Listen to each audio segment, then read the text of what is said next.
Hey guys, it's Mary and welcome back to Study Journey. Today I'm back with another problem of the week, AMC 10 problem again, and this one will be on arithmetic sequencing, and it is a problem in a real AMC problem, and the link will be linked down below on what is AMC, so go check that out. Without further ado, let's get on with the video. This is AMC 10B problem 19 of the year 2002. Suppose that the set AN is an arithmetic sequence with A1 plus A2 all the way added up to A100 is equal to 100, and A101 plus A102 plus all the way to A200 is 200, then what is the value of A2 minus A1? So here we have to know what an arithmetic sequence is. So what is an arithmetic sequence? You may also have heard of it been referred to as an arithmetic progression, and this is just a sequence of numbers such that the difference between the consecutive terms is a constant. For example, if the first term were to be A1, then the second term would be A1 plus D, where D is a constant, and the third term would be A1 plus 2D, and so on. So if we were to find the nth number, then that would be equal to the number coming before it, and then you add D. Because here, this is the number for it, and then you add a D, which becomes the next term. The two equations given to you are A1, and then you add all the terms of the arithmetic sequence, all the way up to A100, and that is equal to 100. And then the second one is A101, and then you add all the way up to A200, and they say this is equal to 200. So basically, they are adding up all the terms of the arithmetic sequence. So what is this? Well, if we were to add A1 plus A2 all the way up to the nth number, the equation would be, n times A1, where n is the total number of terms in this arithmetic sequence. You would add the number of constants that you had to add. So that would be n times n minus 1 divided by 2 times D. Why is that? Because when n is the total number, and then you multiply it by n minus 1 number, because the first number, there aren't any D's added. And in the second one, there will be 1. So n times n minus 1 would be the total number, and then you have to divide it by 2. If we were to write these terms out according to this, then that would be A1 plus this A2, which equals A1 plus D. And the third term is A1 plus 2D, and all the way to the nth term, which is A1 plus n minus 1 times D. We can write this as n times A1 because that is the total number of terms n, and then you times A1 because there is an A1 in every single term.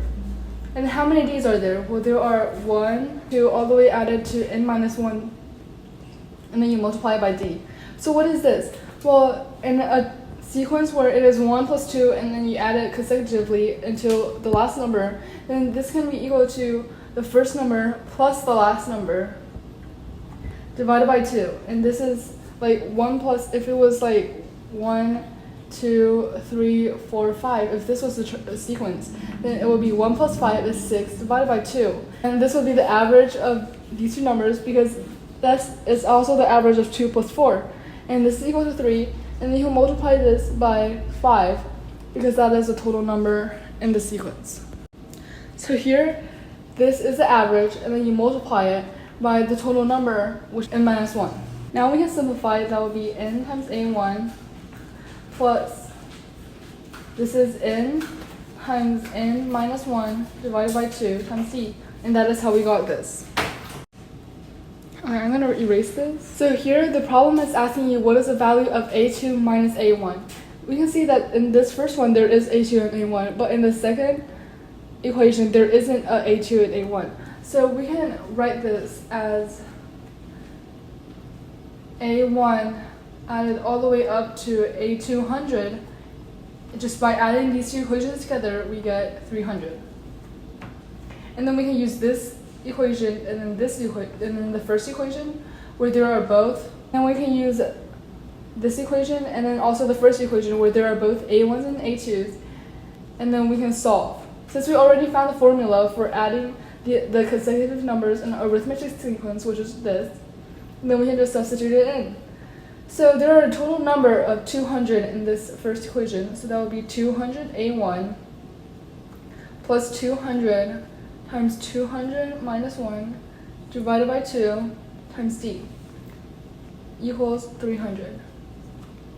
The second equation can be substituted in as 100a1 plus 100 times 100 minus 1 divided by 2d, and that's equal to 100. So since there are two variables in two equations, then we can solve this out and we would get the number d. How can we get this? Well, we can multiply the second equation by 2, and then we would get 200, and then the a1s will cancel out. So let's multiply the second equation by 2.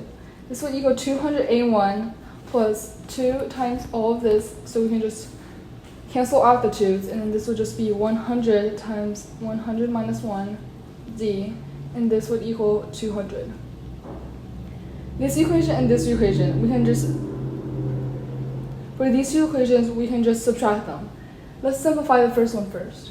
The first equation will equal 200a1 plus the 202 can cancel out into 100, and this will be 200 minus 1 d equals 300.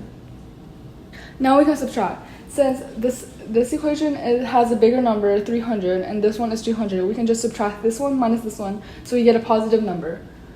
So 200 minus 1 is 199, d minus 100 times 100 minus 1, which is 99, d equals 100. Now we can just divide both sides by 100, and we just get 199d minus 99d equals 1. So this is 100d equals 1. So what is d?